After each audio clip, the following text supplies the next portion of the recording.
Hi, good morning. My name's Mike Seville, and I'm a candidate for Legislative District 28. But I want to share with you what I know about gerrymandering. And so I have a story to tell about what I learned running for office since I was asked to run for office by Mark Nye back in 2016. He's passed away today in July. And I think it's important that I share that with you. The election is 5 days out, so I don't think this will have any effect, other than the fact I think I need to share this with you. And of course, if I win, I'll serve, but if I don't win, I'm going to go fishing. And this will be it. So, but I think it's important because when I talk to people that I meet, I say, you know that Bannock County was cracked into 3 legislative districts. It's called gerrymandering. Well, yeah, I've heard of it. What do you know about it? Well, not much, just the word. So what I'm going to do is talk about gerrymandering in Bannock County and how it affects me as a candidate, and kind of explain it to you and how I learned and when I first heard the word back in, I think it was around 2012 or something like 2013. And just share the information, and that's it. That's all this is. Okay. So Idaho gerrymander, what is it? And the little cartoon down here, if you notice that the red is GOP, that's the Republicans, and then the blue is Democrats. See how much bigger that is? And the Democrat says, your end zone is so much closer. And the Republican says, I got to lay out the field. Now, you have to really think about it. What he's saying is that he laid out the field and he made his end zone a lot bigger so he could make more touchdowns than the smaller one for the Democrats.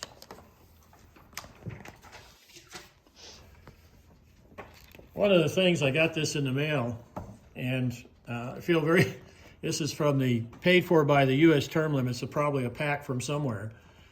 It says, politicians in diapers must be changed often. And of course, you know, a little baby with a diaper, that's a cute cartoon. I always say politicians in diapers must be changed for the same reason, you know. But anyway, it's important to have turnover, in my opinion, if we're going to maintain democracy. Otherwise, it's like in the corporate world where I was, they had to change branch managers and executives and move them around because sometimes they created little dynasties within their organizations. A fellow that asked me to run for office, and back in 2016, was Mark Nye. He was a state senator. He called me up on the phone and he said, I want you to run against Jim Guthrie. And I said, Mark, no. I had some bad experiences with another senator and a legislator in Pocatello. And he talked to me, and then I looked outside and I saw these kids getting off the bus at 4:45 in the afternoon and getting on the bus at 6:30 in the morning. These are first, second, and third graders, and on Fridays they sell candy to play in a band. And I said, Mark, I said, that's not right. And he said, yeah. I said, do you think I can make a difference? He said, yeah, if you can get elected. But anyway, he was kind of a mentor, but he was also had his own battles. And one of the things that in June of 2021, there was this article in the Idaho State Journal, and they asked him what he was proud of after he came back after the session ended in March or April. And he said this, Mark said this, there was little to be proud of. The session was the longest in our state's history. Bills were passed that never should have seen the light of day. Many will be found unconstitutional. The first 2 months saw little accomplished.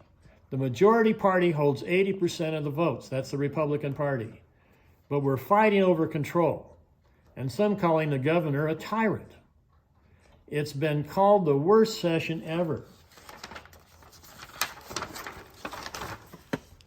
We had to fight to keep public TV, funding for the libraries, the Office of the Attorney General, and others. People forget that last summer a mob broke into the House gallery. Not a proud moment for Idaho. He was asked what he was disappointed in. I was outraged that $6 million for early childhood learning from the feds was rejected, and banging my head against the wall about what the 80%, the Republicans' majority, did to higher education. The 80% saw conspiracies to brainwash our kids and make them into Nazis or commies or Marxists. You couldn't make this stuff up, but they did with no facts.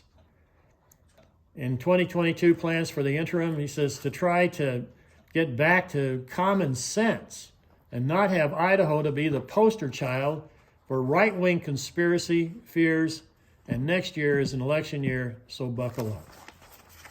Mark 9, rest in peace, 1945 to 2022. Rochelle and I have been in public service, and I'd like to read from 1974 even to present.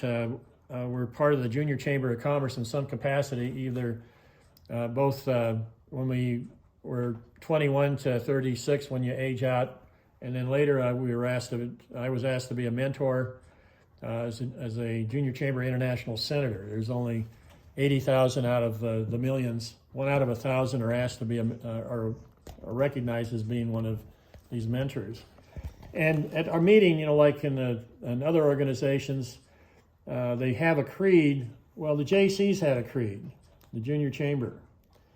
And we said this at every meeting, everywhere. Minnesota had 800 chapters. Every meeting, at the end of the meeting, the official business, we always cited this creed. And it is, we believe that faith in God gives meaning and purpose to human life, that the brotherhood of man transcends the sovereignty of nations, that economic justice can best be won by free men through free enterprise, that government should be of laws rather than of men, that Earth's great treasure lies in human personality, and that service to humanity is the best work of life. And this was given to me by the 76th president of the Junior Chamber. There was at that time close to 300,000 members, or at least it was when I aged out at 36, and we had 100,000 in the ladies' organization. I won't get into the fact what happened as a result of a Supreme Court decision, but that was how we lived, and they kept me around for a long time as a trainer and as a mentor. But the person I'd like to share with you that got me into this, you might recognize him, is the former mayor of Pocatello, Greg Anderson. In 1974, he was president of the Pocatello Junior Chamber of Commerce. He asked me to join. I was his recording secretary. Cheryl Anderson asked Rochelle to join in the JC Women. So that started our, I could say, our community service that really got into our DNA. Well, Greg ran against Jim Guthrie, and he was mayor in Pocatello, I think 12 years. And then when they had redistricting, or gerrymandering, I like to call it gerrymandering, but he used the term. I saw him down at Lava. He was on a float or something, and he was running for the Idaho legislature against Guthrie. And a couple of years later, I met him and they're running into each other and looked each other up. Anyway, I asked him how it went. How did that campaign go in 2010 against Guthrie? And he said this: I would have won had they not gerrymandered. I didn't know what that meant either. I really didn't. And he got 40% of the vote, but Guthrie won. So anyway, great guy, and he's passed away. We were going to play in golf in Yuma, or in Arizona, but he passed. So I'd like to get to the nitty gritty here. Is that what has happened is Bannock County population 88,000 has been cracked, and that's a term that they use in gerrymandering, into 3 legislative districts. Ledge 28 from American Falls to Franklin, Ledge 29 from Pocatello, Ledge 35 from Teton County to Bear Lake County. The Bannock County elections clerks has to run ballots for all 3 of these legislative districts because Bannock County has been split into 3. And why is it? And keep in mind a total of 35 legislative districts in the states, and Bannock County has 3 of them.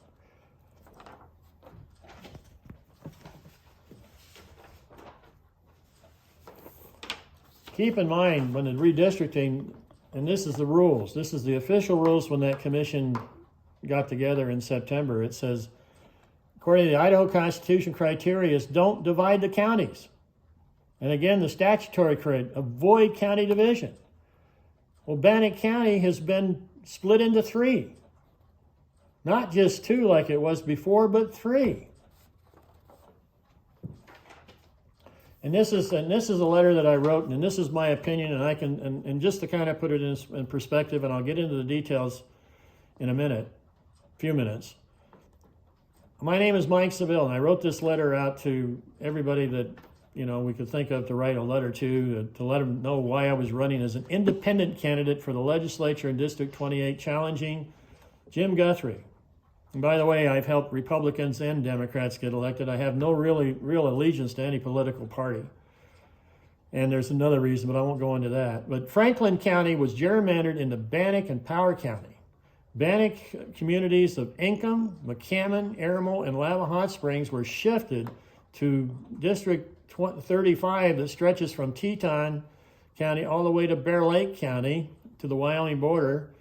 And the Franklin communities of Preston, Franklin, Clifton, and Weston, and Dayton replaced the 4 Bannock County communities. And why? Well, in my opinion, to benefit this guy, Mr. Guthrie. This guy here. That's my opponent. The Redistricting Committee, headed by 3 former legislators, submitted a plan for cracking Bannock County into legislative 28, 29, and 35, shifting 4 cities to Ledge 35 and adding Franklin County to Power and Bannock. The 3 Republican commissioners ignored the testimony of Franklin County residents and others. The commission chose the voters. The commission chose the voters instead of voters choosing the configuration of legislative 28, nearly doubling the square miles. And it's in my opinion, for his benefit. He's been in public office for 22 years in various capacities, all the way from the school board. In the Senate, he's been there for 10 years. At least that's what he said at the forum at the Rotary. So who are these guys that did this? And who are these commissioners that did this? Well, the big guy, and by the way, I monitored the minutes, and I'll get into that, and heard his voice. It was streamed, and he reminds me of a Southern lawyer. I've heard Southern lawyer, and it's just me. But he's been in politics, in Idaho politics, for 24 years, from 1998 to 2022. Presently, obviously he did this in other capacities. He was appointed by the Idaho Republican Senate Pro Tem Chuck Winder, and he's been in the Senate since 2008 to 2022, 14 years. So between both of these guys, they've been in Idaho politics 38 years. The other two, or another one is this Commissioner Tom Daly. He was a legislator. From 2010 to 2022, he was in politics for 12 years in various capacities in politics. And he was appointed by Mr. Bedke, who's running for the lieutenant governor right now. And he's been in politics from 2002 to 2022, 20 years. Between these two guys, it's 32 years they've been in Idaho politics. You know, we have 1.8 million people in Idaho. Certainly there's somebody else besides these guys. And this was Eric Redmond. He was up there. He only served 4 years. He was in the Air Force, but he's in real estate and brokerage. I guess he needed to do other things. But he was appointed by Tom Luna. Now, you know what Luna was. He was the Secretary of Education And there was Luna laws that they said that teachers didn't need tenure, and he really ticked off a lot of people. And the 3 Luna laws were repealed as a result of thousands of people doing citizens initiatives to repeal it because the legislator wouldn't. And so you look at him, and he's got, between those two, they got 20 years. So when I said, wait a minute, isn't there, this is a redistricting committee. This is how many years they've been in politics. Bart Davis, 24. Chuck Winder, 14. Tom Daly, 12. Scott Becky, 20. Eric Redmond, 8. And Tom Luna, 16. 94 years combined. 94 years. I don't know of a corporation that has that many people in executive positions. All these guys that are in the legislature, you know, they determined in the last session were $11 billion. That was a lot of federal money, but normally between $6 and $7 billion. These guys determine who's going to get taxed, who isn't going to get taxed, where the money is being spent, and where it's not being spent. And obviously, Mark Nye was pretty frustrated with these guys, pretty frustrated at least overall. So then I went a little bit further. I came across this picture of Butch Otter. Now, this is Governor Butch Otter, a past governor. He served from 1972 to 2019, 47 years. 47 years he was in Idaho politics. And I met Butch in 2016 down at Downey at Capital of the Day, and he followed me, and we sat across from each other and had lunch. And I asked him this question. I said, Butch, I said, does a child that goes to school 4 days a week, like my neighbor's kids, have the same competitive education as children that go to school 5 days a week? He says, jury's still out. And I said, well, Governor, I said, Idaho is number 49th in the amount of money per child, K through 12, that it spends for education. He says, no, it's not, it's 48th. I said, okay. I said, well, Idaho spends around $7,000 per child, where the average, the mean is around $11,000. And he stopped me right there. He says, well, wait a minute. And he says, this is why those other states spend $11,000. He says, when I was in Congress back in 2005, I went down to a Washington, D.C. school and looked at up and down the halls, and there was a policeman on every floor. And that's why they're spending $11,000. And I said, well, Governor, over in Wyoming, they spend $16,000 per child, and they don't have a guard on every floor. And have you ever stumped somebody and he leaned back in the chair and he said this, are you going to talk, or are you going to let me talk? He's a personal guy.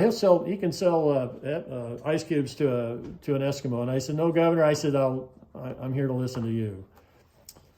But look at Mike Moyle. He's present. And back in 1995, there was a citizens initiative to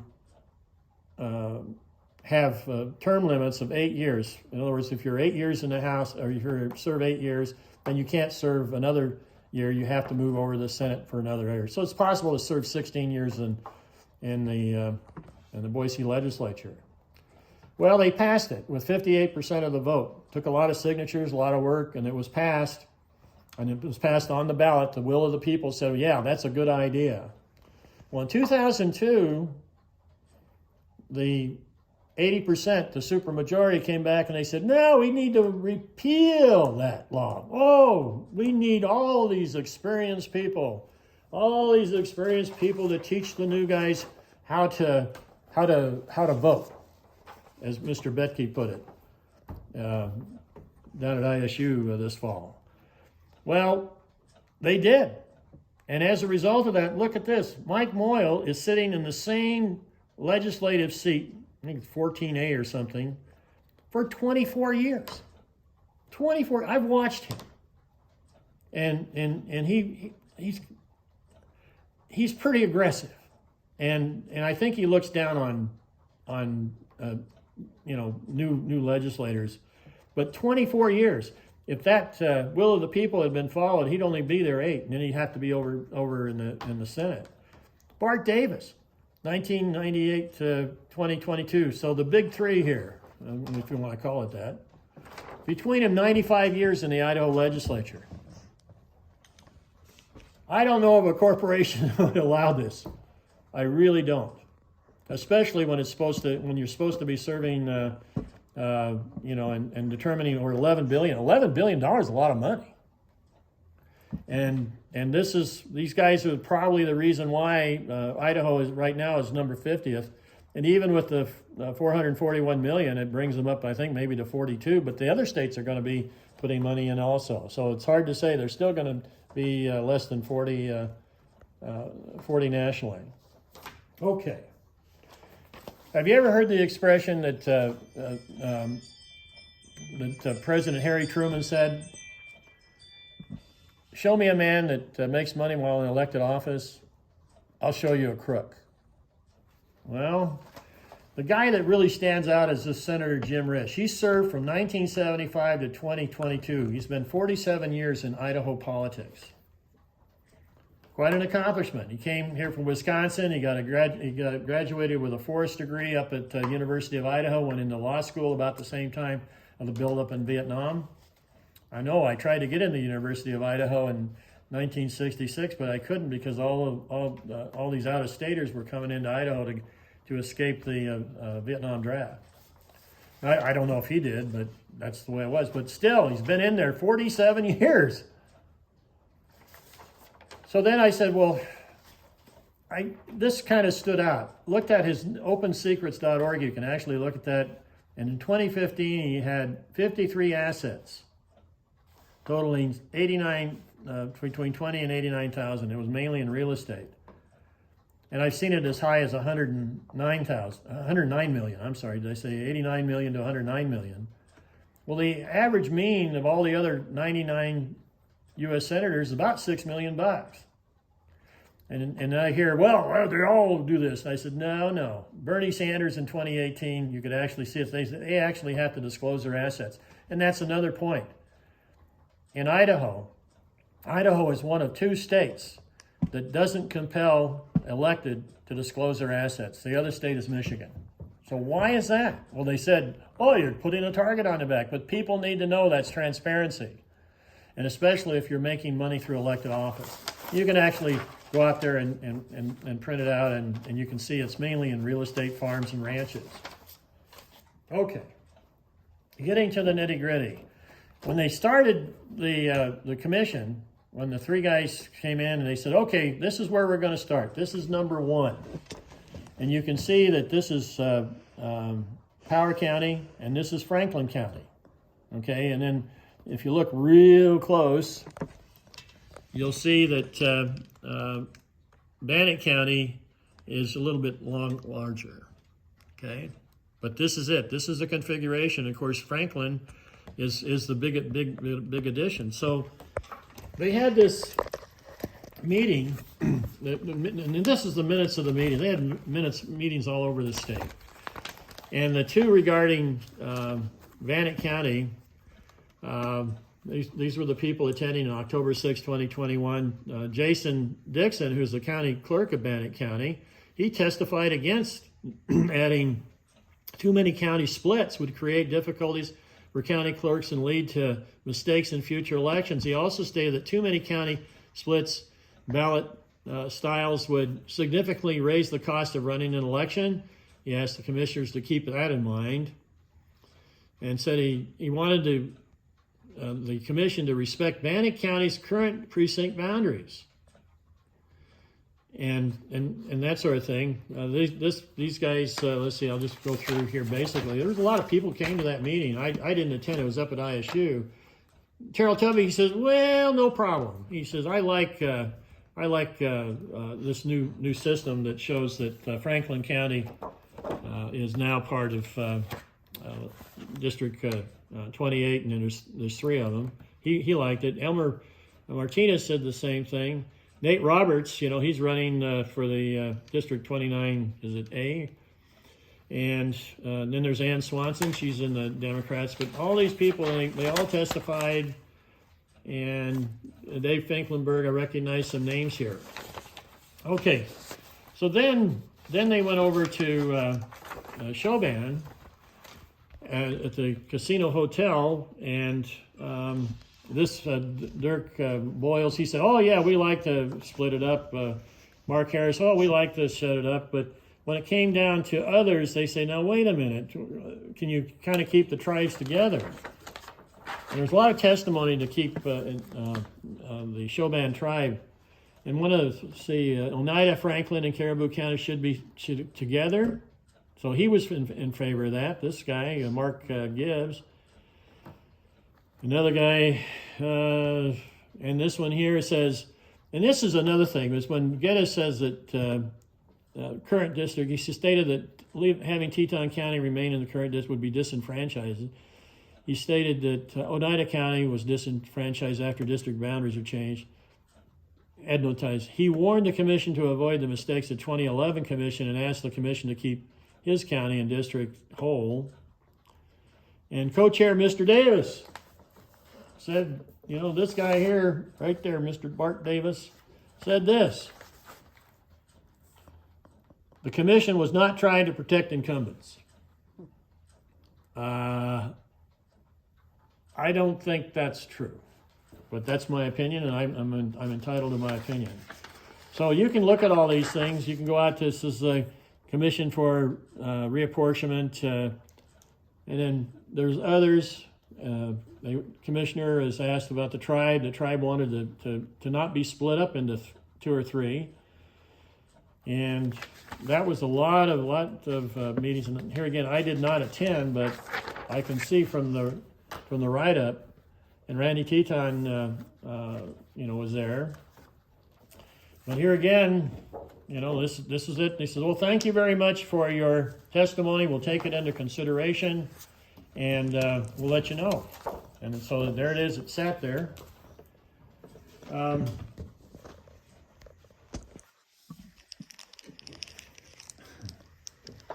trying to find it here.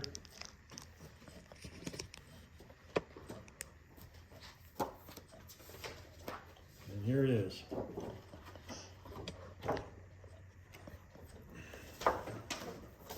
Where the heck did it go?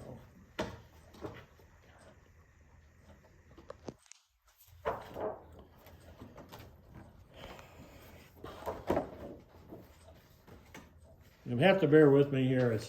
So that led me to look at this, and I'm remembering what Greg Anderson said back when on gerrymandering. He said that, and this is the way it was from 2002 to 2011, and they mention it in these articles.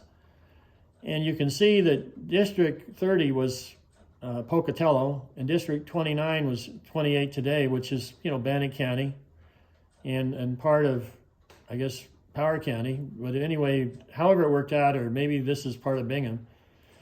But this is the way it looked from 2002 to 2011.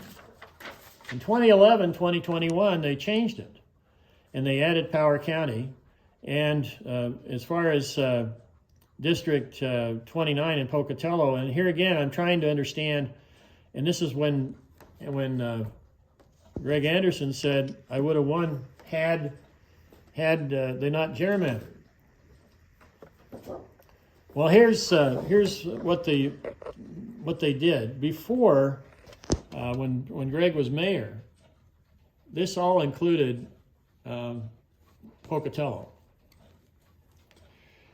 When I guess somebody got wind of the fact that Greg Anderson was possibly going to challenge Mr. Guthrie, and Greg Anderson lives up here right up by the Lutheran High School, and what they did was they moved everything over here to 28.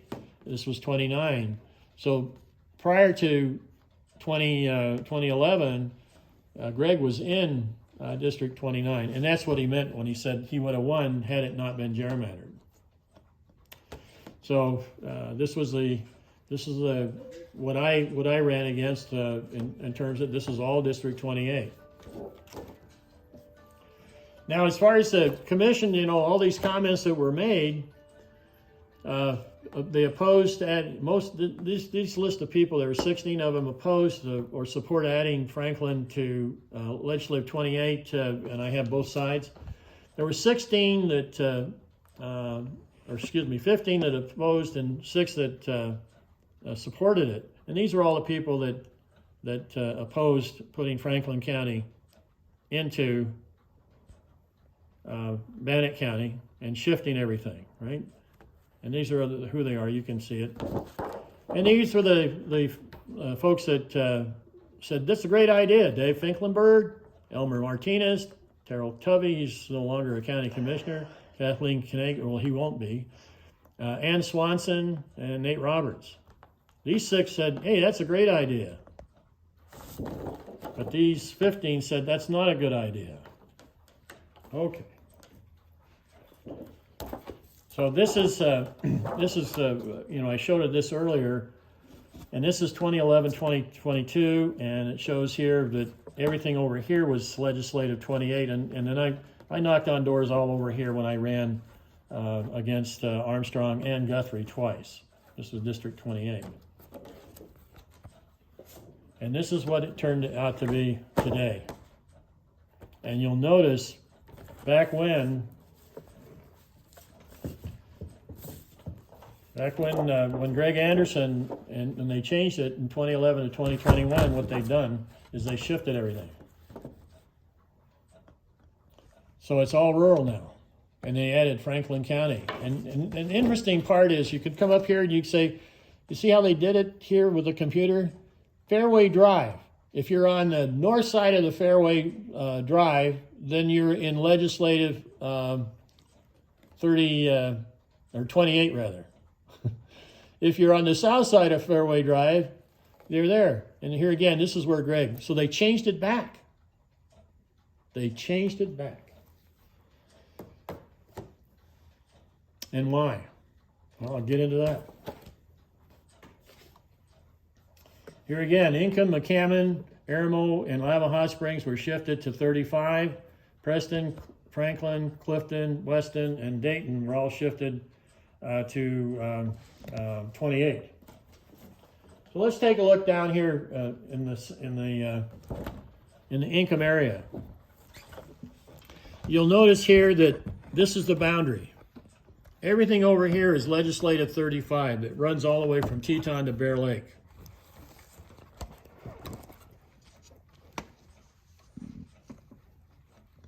Move it back. So you can see here 2022 to 2031 is cracked Bannock County into 22, 29, 35. Armstrong, see this 80 right here? You can go and take a look at that. 80 is where Randy Armstrong, see there's a little C there? Well, Income, 50% of this town of 1,000 people has been broken into 2 from Ledge 28 to Ledge 35. In other words, it's split because Income residents live here and they also live over here. Everything east of I-15 that used to be part of 28 in Bannock County is now part of legislative 35. But there's 80 right there. Keep that in mind. That's a new legislative precinct for legislative 35. A new precinct for legislative 35. So when people go into the Income school up there and they're asked, where do you live? And they say, well, I live up here by Randy Armstrong. Oh, well, then you voted for everybody from Teton to Bear Lake. Oh, next person that comes in, where do you live? Well, I live over here by Jim Guthrie. Oh, well, then you're going to vote from everywhere from everybody from American Falls down to Franklin. Really? So they're going to have 2 legislative districts in that polling place in Income.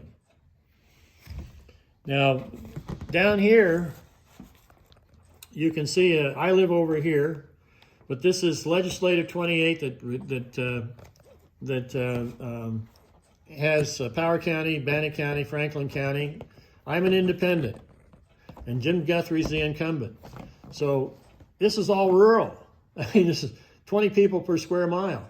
I used to be, and I did knock on doors for the 6 years, 16, 18, and 20, and these people could vote for me. Lava Hot Springs, McCammon, Aramo, and half of Income, but they can't anymore. So this is politicians picking the voters. Absolutely. I mean, nobody understands it. Because, these are, McCammon is what, 800 people, Aramo's 400, Lava Hot Springs about 500 or 600, Income's 1,000. But see, they split it.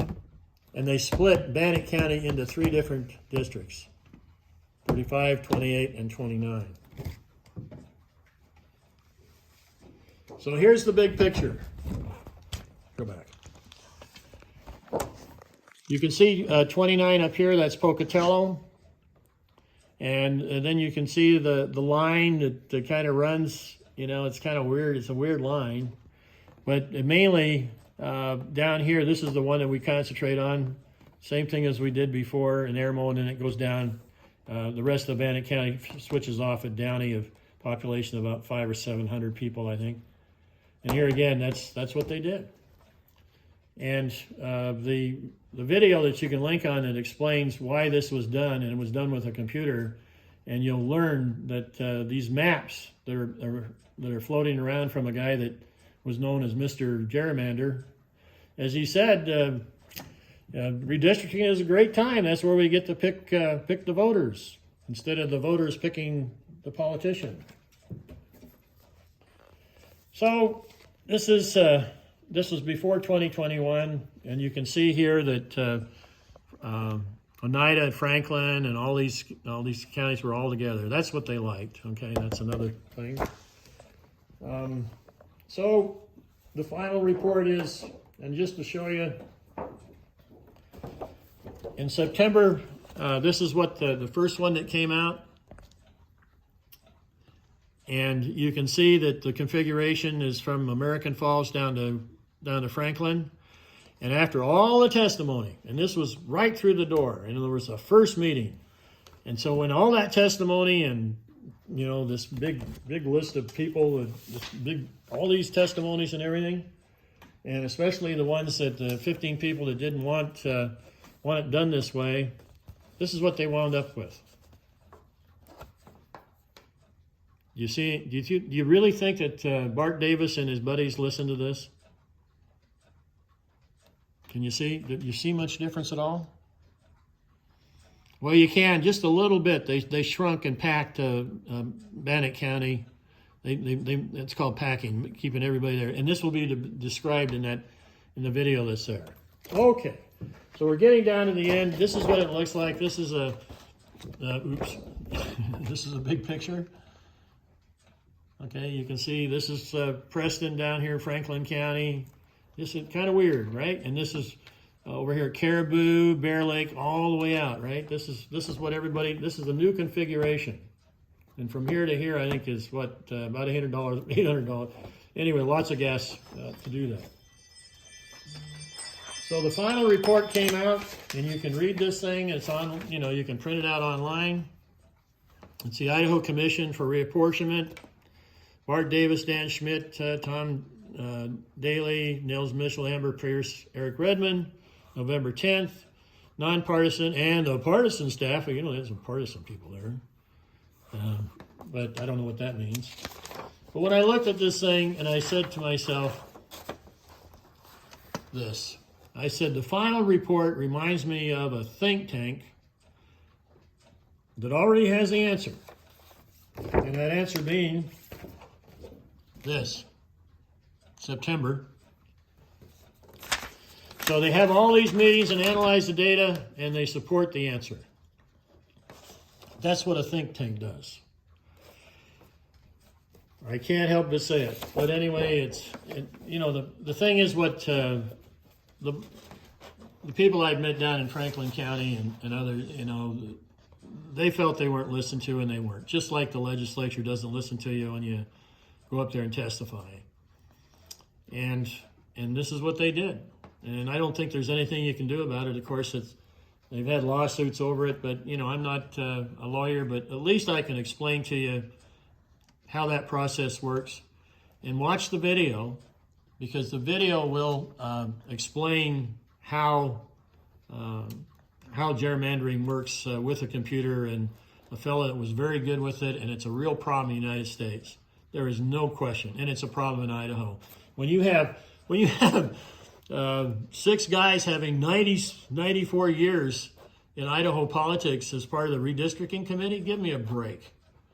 I'm not a politician. I came from the corporate world of 45 years, but I look at this and I said there would be no corporation that would run this way at all, because they create too many little dynasties within the group, and they're able to do that in Idaho with their configuration of allowing these guys no term limits, no disclosure of assets following elected office. Just a lot of ethics, an ethics score of D-. So I hope you enjoyed this presentation, and here again I'm Mike Seville, but I'm just doing it because my opponent has 119 donations from faceless corporations and PACs and lobbies. And of $69,000 last I looked. And it's really tough because they don't, there's no return on investment on a guy like me that's challenging a guy that's been there for 10 years. At least that's what he says. But these are all things we've done. We worked very hard this summer. 10 parades, tents, sent out 10,000 letters to voters. So we'll see what happens. And I'm not saying that, I might be elected, but on the other hand, you need to understand, I think most people need to understand just exactly how this partisan Republican gerrymandering has adjusted the boundaries, and primarily to benefit. And, in this particular case, Randy Armstrong was targeted with this little precinct where he lives, right there. And that's not right. I like Randy. He's a great guy. I ran against him. We just don't agree on most everything. But that was done to make sure Randy couldn't run again in District 28, in my opinion. So that's it. Please vote. You can find your polling place at voteidaho.gov, and it'll tell you put in your address, and you can do that. You can, if you're not registered to vote, if you're one of the 250,000 here that aren't, you can go. You can't do it online anymore, but you can register at the polls, and then you've got to bring your Idaho driver's license and where you live, like a utility bill, and show up. And you can do it there at your polling places. Just go to that website, voteidaho.gov, to get more information. Well, that's it. This is Mike Seville signing off, and we used to have a joke: be sure and vote often. Did they do that in Chicago? Anyway, make it a great day, and don't forget to vote this Tuesday.